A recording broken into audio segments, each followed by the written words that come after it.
Selamat datang kembali. Pernah nggak sih Anda menyaksikan ini, seorang manajer yang, wah dianggap hebat banget gitu kan. Dia naikin jabatan analis bintangnya ke posisi pemimpin kunci. Kelihatannya sempurna ya, di atas kertas, logis gitu. Betul, kertasnya bagus banget, tapi kemudian, berantakan semua. Gagal total ya promosinya. Iya, gagal total. Yang diharapkan jadi bintang malah jadi bencana. Apa ya yang sebenarnya salah? Penasaran juga nih. Hari ini kita akan lakukan pembahasan mendalam ya. Kita ambil satu kasus klasik dari buku Peter Drucker, Management Cases. Oke. Fokus kita di kasus nomor 31, judulnya Promosi yang Gagal. Oh, kasus yang terkenal itu ya? Iya, sumber kita ini studi kasus nyata dari sebuah firma perbankan investasi yang, wah udah mapan banget lah terhormat. Jadi misi kita kali ini apa? Kita mau bedah nih lapisan demi lapisan, kenapa sih sebuah promosi bisa gagal total? Padahal kandidatnya kelihatan ideal banget ya. Justru itu, kelihatan paling jelas, paling aman. Kesalahan kritis apa sih yang mungkin kelewat sama manajer, bahkan yang pengalaman sekalipun? Menarik. Dan yang paling penting nih, pelajaran strategis apa yang bisa Anda, pendengar kami, petik dari kisah ini? Buat navigasi karir atau keputusan Anda sendiri nantinya. Oke, siap. Mari kita mulai bedah kasus menarik ini. Oke, coba kita gambarkan dulu ya situasinya biar kebayang. Bayangkan sebuah firma perbankan investasi. Udah punya nama besar, profitnya bagus. Mantap lah ya pokoknya. Iya, mantap. Tapi, mereka merasa ada kebutuhan mendesak nih buat memperkuat divisi bisnis internasional mereka. Perlu ekspansi gitu. Betul, mereka lihat-lihat ke dalam. Kok kayaknya nggak ada ya kandidat internal yang benar-benar siap buat mimpin ekspansi ini? Nah, ini sering terjadi nih. Iya kan? Disinilah Frank McQueen masuk. Jadi dia ini direkrut dari luar. Orang baru berarti. Iya, orang baru. Bawa reputasi gemilang, rekam jejaknya sukses banget di perbankan internasional. Wah, kalibernya tinggi nih. Tinggi. Dan dia nggak ngecewain. Cepet banget McQueen ini berhasil bawa firma itu jadi pemain penting di pasar global. Keren. Saking suksesnya, dia dipromosiin jadi mitra senior. Artinya, dia punya saham lah di firma itu, pengaruhnya besar. Sampai masuk komite eksekutif juga kan? Betul, jadi anggota komite eksekutif. Itu lingkaran pengambil keputusan tertinggi di firma. Pendeknya, dia ini bintang yang lagi bersinar terang banget. Oke. Jelas ya posisi McQueen ini? Tepat sekali. Nah, saking suksesnya McQueen bangun bisnis internasional ini, sampai skalanya jadi gede banget. Dia sadar, wah nggak bisa nih nangani sendirian lagi. Kewalahan? Butuh wakil. Tangan kanan lah yang bisa diandelin. Disinilah Stanley Novak muncul. Stanley Novak, ini siapa lagi nih? Novak ini bukan orang baru. Dia analis internal yang, sangat dihormati. Bisa dibilang legend lah di dalam firma. Oh, orang dalam yang jago berarti. Jago banget. Faktanya, justru analisis tajam Novak inilah yang awalnya dorong firma buat serius garap bisnis internasional. Dan akhirnya, yaitu merekrut si McQueen. Jadi mereka udah kenal sebelumnya? Udah pernah kerja bareng. Hubungannya juga cukup baik gitu. Wah, kedengarannya kayak resep sukses yang sempurna ya. Pemimpin visioner si McQueen dipasangin sama analis brilian yang ngerti dalemannya, si Novak. Kertasnya sih gitu ya, cocok banget. McQueen pun milih Novak jadi wakilnya di divisi internasional. Nggak cuma itu, ada janji manisnya lagi. Oh iya? Apa tuh? Ya apa coba yang nggak mau? Yalah, jelas. Kesempatan langka. Tapi, nah disinilah ceritanya mulai belok tajam nih. Nah, ini dia nih bagian serunya. Realitas di lapangan ternyata, jauh panggang dari api. Bukannya beban McQueen jadi ringan, Malah tambah berat. justru kayaknya nambah kekacauan gitu loh. Pekerjaan penting nggak selesai tepat waktu, keputusan strategis malah tertunda nggak jelas. Kesepakatan penting gimana? Menggantung di udara. Ironisnya, McQueen malah ngerasa jadi lebih sibuk dari sebelumnya. Harus turun tangan terus buat beresin masalah. Waduh, jadi nggak efektif ya si Novak ini di posisi baru. Betul. Setelah jalan 18 bulan, wah itu lama juga ya, penuh frustrasi, McQueen akhirnya sampai pada kesimpulan pahit. Apa kesimpulannya? Menurut penilaian dia, Novak ini sama sekali nggak kompeten di peran barunya. McQueen bahkan pakai kata-kata keras. Novak sama sekali tidak berguna sebagai wakil. Ouch, kasar juga ya. Dan satu-satunya solusi, kata McQueen, ya berhentiin dia dari posisi itu. Bahkan mungkin dari firma. Wah, sampai segitunya dipecat. Begitu pemikiran McQueen saat itu. Dan momen inilah yang jadi inti pelajaran kasus ini kan. McQueen menghadap pimpinan, chairman firma itu. Sosok paling senior, paling dihormati. Dia mau nyampein keputusannya yang berat ini. Mungkin harapannya dapat dukungan atau simpati gitu ya. Mungkin ya, tapi reaksi pimpinan, wah ini benar-benar di luar dugaan. Gimana reaksinya? Sangat di luar dugaan. Si pimpinan ini sama sekali nggak kaget dengar Novak gagal. Loh, kok nggak kaget? Justru yang bikin dia kaget, itu fakta bahwa McQueen, seorang manajer sekali berdia, butuh waktu 18 bulan buat sampai ke kesimpulan itu. Padahal menurut pimpinan, itu udah jelas kelihatan. 18 bulan. Lama banget ya kalau udah jelas. Lebih kaget lagi, pimpinan ngaku kalau dia udah menduga kemungkinan besar kegagalan ini sejak 9 bulan sebelumnya. Hah? Serius? 9 bulan sebelumnya? Itu berarti pimpinan udah lihat tanda-tandanya jauh sebelum McQueen ngakuin dong. Gimana bisa? Nah, ini makin seru. Pimpinan terus ngelakuin sesuatu yang lebih mengejutkan lagi. Apalagi nih? Dia keluarin sebuah memo pribadi yang dia tulis tepat setelah McQueen pertama kali kasih tahu niatnya nunjuk Novak jadi wakil. 18 bulan yang lalu itu. Memo pribadi. Udah disiapin dari awal berarti. Iya. Memo itu isinya analisis pimpinan sendiri waktu itu. Isinya menyatakan kekhawatiran dia kalau promosi ini kemungkinan besar bakal gagal. Kenapa dia bisa sekhawatir itu? Karena menurut pimpinan, McQueen udah melanggar 3 aturan dasar promosi. Aturan yang udah lama dianut dan terbukti efektif di firma mereka. Wah, ada 3 aturan dasar yang dilanggar. Apa aja tuh? Ini pasti kunci pentingnya nih. Penting banget. 3 aturan ini fundamental, tapi ya itu, sering banget kelewat. Pertama, McQueen terlalu fokus sama orangnya, si Stanley Novak ini, sama semua kehebatannya sebagai analis. Bukan sama pekerjaannya. Bukan pada kebutuhan pekerjaan wakil kepala internasional yang sesungguhnya. Dia kayak terpesona sama rekam jejak Novak yang lama, tapi nggak nganalisis mendalam. Apa sih tuntutan, tanggung jawab, kompetensi inti yang dibutuhin buat sukses di peran kepemimpinan baru ini? Jadi asumsinya hebat di satu bidang, pasti hebat juga di bidang lain ya. Nah, itu dia. Dia berasumsi begitu. Kesalahan pertama, fokus pada orang, bukan pada pekerjaan. Itu jebakan umum banget ya. Umum banget. Terus yang kedua? Apa yang kedua?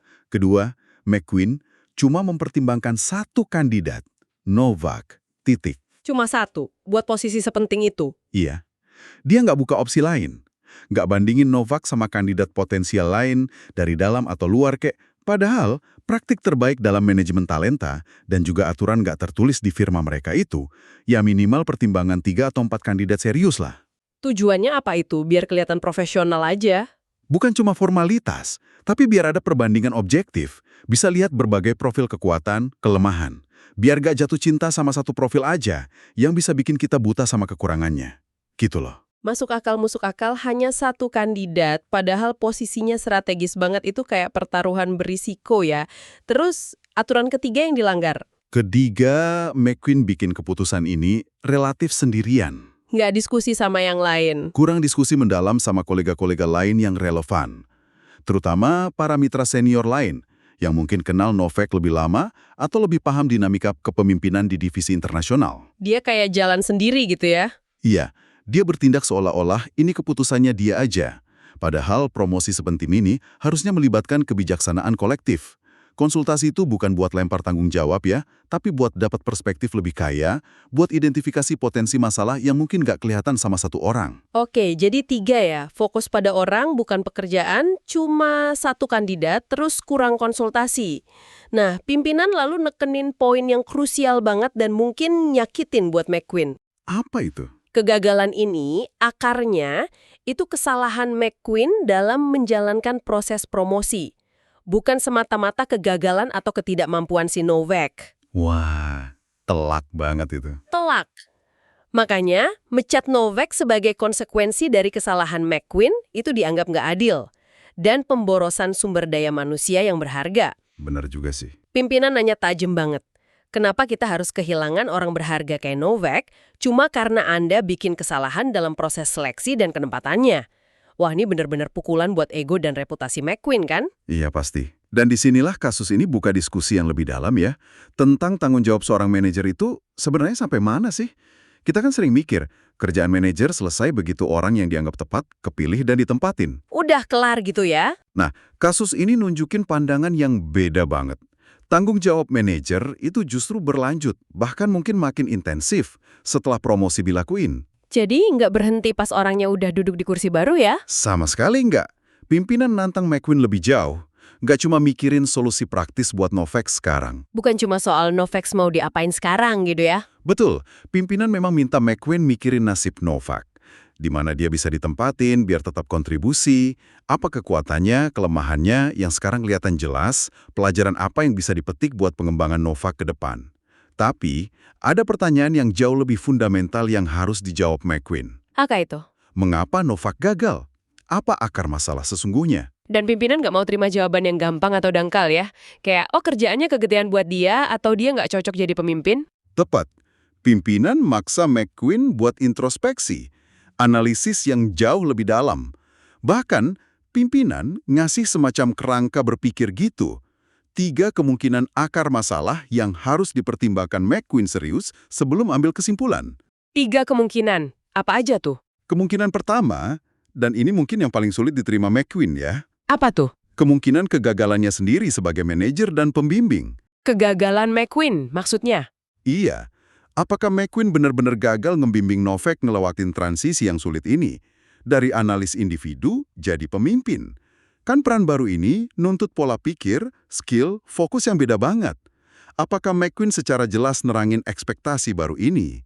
Ngasih dukungan, sumber daya yang dibutuhin Novak buat adaptasi? Atau mungkin kemungkinan lain, jangan-jangan McQueen mungkin tanpa sadar ya, malah ngebiarin atau bahkan dorong Novak buat terus bertindak kayak analis bintang yang dulu. Bisa jadi. Mungkin McQueen nggak ngasih feedback konstruktif rutin, nggak netapin target kinerja yang jelas buat peran pemimpinnya, atau nggak cukup luangin waktu buat ngelatih, ngarahin Novak pas hadapin tantangan baru. Wah, dalam juga ya analisanya.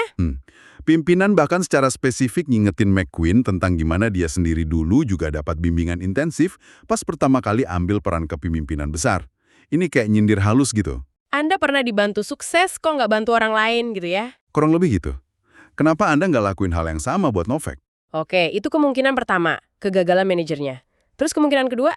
Kemungkinan kedua, lihat lebih dalam ke diri Novak sendiri.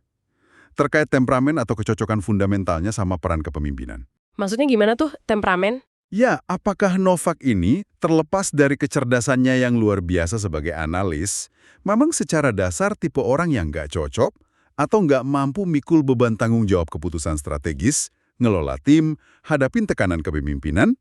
Apakah ini lebih ke masalah kepribadian, gaya kerja yang udah mendarah daging, atau zona nyaman yang susah dia tinggalin?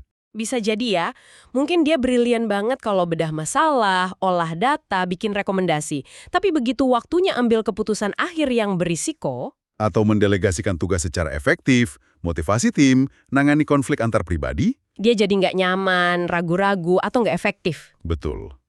Ini bukan berarti dia nggak kompeten secara umum ya, tapi mungkin kompetensinya nggak pas sama tuntutan spesifik peran kepemimpinan di divisi internasional itu. Ada kan orang yang memang lebih bersinar sebagai ahli individu daripada manajer? Tepat, itu kemungkinan kedua. Nah, kemungkinan ketiga, ini perspektif yang sering kelewat nih kalau analisis gagal promosi. Apa itu? Mengevaluasi pekerjaan itu sendiri. Pekerjaannya, maksudnya posisi wakil kepala itu? Ya, apakah posisi wakil kepala internasional yang diciptain McEwen itu sendiri sebenarnya kerjaan yang cacat desain atau bahkan mustahil dilakuin siapapun? Gimana contohnya cacat desain? Apakah definisi perannya dari awal udah nggak jelas?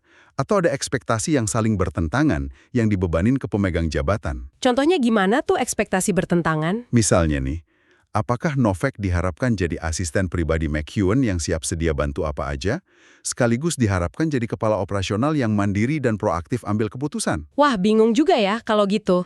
Bingung banget, ekspektasi ganda T ini bisa bikin siapapun susah berhasil. Mungkin juga lingkup kerjaannya terlalu luas, tapi sumber dayanya kurang. Atau tanggung jawab sama wewenangnya nggak jelas definisinya.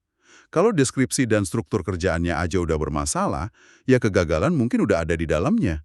Nggak peduli seberapa hebat kandidatnya. Oke, jadi 3 kemungkinan akar masalah. Kegagalan manajer membimbing, ketidakcocokan temperamen kandidat, atau desain pekerjaan yang cacat. McQueen harus analisis ketiga ini ya. Benar. Dan pimpinan nggak cuma ngasih kerangka berpikir, tapi juga tugas konkret, deadline ketat. Tugas apa? Dalam 2 minggu, McQueen harus balik bawa 2 hal. Pertama, rekomendasi penempatan baru yang konstruktif dan bermartabat buat Novak, yang manfaatin kekuatannya, kasih dia kesempatan buat bersinar lagi, bukan cuma dibuang. Oke, solusi buat Novak. Terus yang kedua? Kedua, McQueen harus nyajiin analisis mendalam dan jujur tentang penyebab kegagalan promosi itu. Berdasarkan pemeriksaan 3 kemungkinan tadi. Baru setelah dia selesain 2 tugas ini, McQueen boleh mulai cari pengganti Novak. Wah, tegas banget ya pimpinannya. Pesannya kuat banget. Manajer itu tanggung jawab penuh buat mastiin promosi berhasil. Iya, tugasnya nggak berhenti pas seleksi kandidat. Justru mastiin transisi mulus, ngasih dukungan, ngebimbing aktif orang yang dipromosiin, itu bagian integral dari tanggung jawab pemimpin. Dan yang paling penting, jangan sampai proses ini malah ngehancurin karir atau semangat orang baik kayak Novak ya. Tepat. Kegagalan promosi itu pada dasarnya cerminan kegagalan manajemen. Bukan cuma kegagalan individu yang dipromosiin. Ini pelajaran berharga banget sih. Relevan di mana aja kayaknya. Sangat relevan. Manajer perlu lihat proses promosi itu secara utuh, sebagai siklus.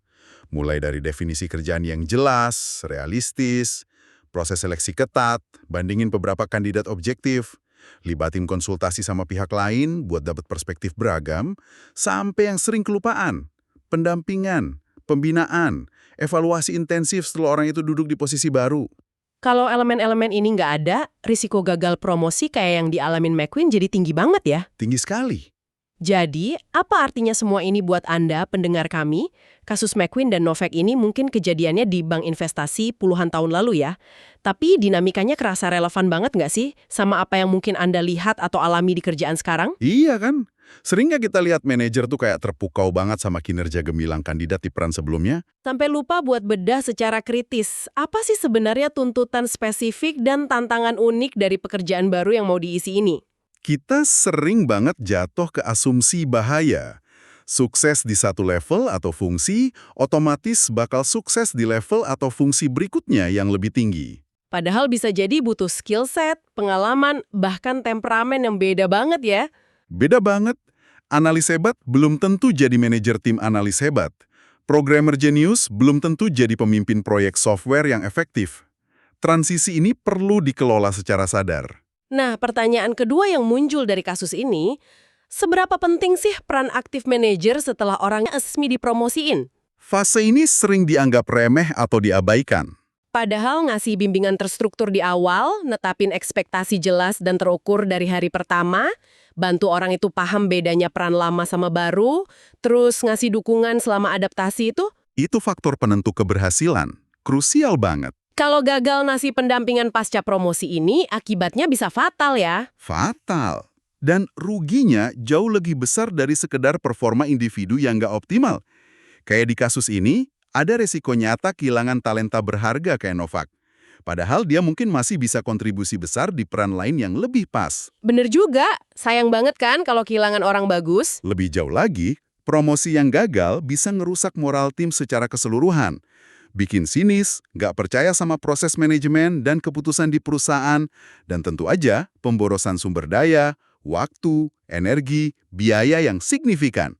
Ingat, rekrutmen, seleksi, onboarding itu mahal. Ngulangin lagi gara-gara promosi gagal, itu pemborosan yang harusnya bisa dihindari. Kasus ini juga secara nggak langsung nunjukin pentingnya kerendahan hati ya dalam kepemimpinan. Gimana tuh maksudnya? Si McQueen kan awalnya nalurinya langsung nyalahin Novak sepenuhnya. Perlu intervensi tegas dari pimpinan buat maksa dia introspeksi, ngakuin kemungkinan perannya sendiri dalam masalah itu.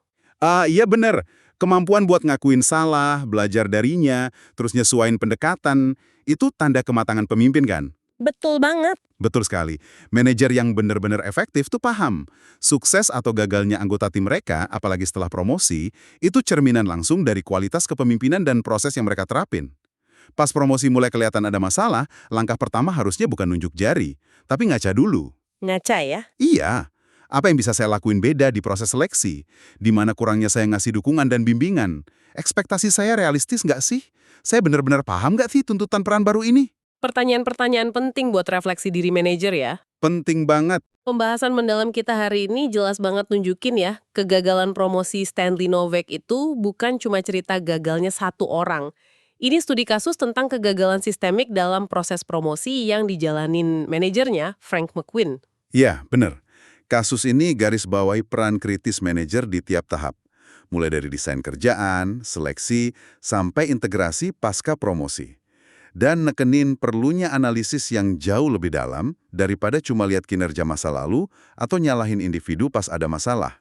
Pimpinan firma di kasus Drucker ini lewat intervensinya sebenarnya ngasih 3 aturan emas promosi ya. Praktis banget dan patut kita semua ingat. Apa aja tadi? Kita ulang dikit biar nempel. Pertama, selalu mulai dengan analisis mendalam tentang kebutuhan pekerjaan baru itu sendiri. Apa tantangannya, kompetensi kuncinya apa, jangan cuma fokus sama kekuatan kandidat di kerjaan lama. Oke, fokus ke pekerjaan. Kedua, Kedua, jangan pernah terpaku pada satu kandidat aja, seideal apapun dia kelihatan. Selalu identifikasi, evaluasi, bandingin beberapa kandidat potensial, biar dapat pilihan terbaik dan perspektif lebih luas. bandingkan kandidat. Ketiga, Ketiga, jangan bikin keputusan promosi penting sendirian di ruang hampa. Selalu konsultasiin, diskusikan terbuka sama kolega lain yang punya perspektif relevan atau kenal kandidatnya dengan baik. konsultasi. Jadi, fokus pekerjaan, bandingkan kandidat, konsultasi. Simpel tapi kuat ya. Simpel tapi kuat. 3 aturan yang kedengerannya sederhana, tapi dalam tekanan kerja sehari-hari sering banget dilanggar kan? Entah karena waktu mepet, bias pribadi, atau terlalu pede sama intuisi. Iya, benar banget. Nerapinya secara disiplin dan konsisten, kayak yang diingetin pimpinan di kasus ini, itu bisa banget ngurangin resiko gagal promosi yang ngerugiin semua pihak. Pelajaran mahal tapi penting. Nah, sebagai penutup nih, ini pertanyaan buat Anda renungkan dalam konteks Anda sendiri. Coba pikirin deh, keputusan promosi terakhir yang Anda amati, atau terlibat di dalamnya, atau bahkan alami sendiri di tempat kerja Anda. Coba diingat-ingat. Apakah 3 aturan dasar tadi, fokus ke tuntutan kerjaan baru, evaluasi beberapa kandidat, sama konsultasi mendalam benar-benar diterapin secara konsisten? Jujur nih jawabnya ya. Kalau enggak, risiko tersembunyi apa yang mungkin lagi jalan di bawah permukaan, meskipun sekarang kelihatannya baik-baik aja? Tanda-tanda halus apa yang mungkin nunjukin potensi masalah di kemudian hari? Mirip kayak retakan yang baru disadari McQueen setelah 18 bulan itu. Pertanyaan yang bagus buat direnungkan. Sampai jumpa di pembahasan mendalam berikutnya.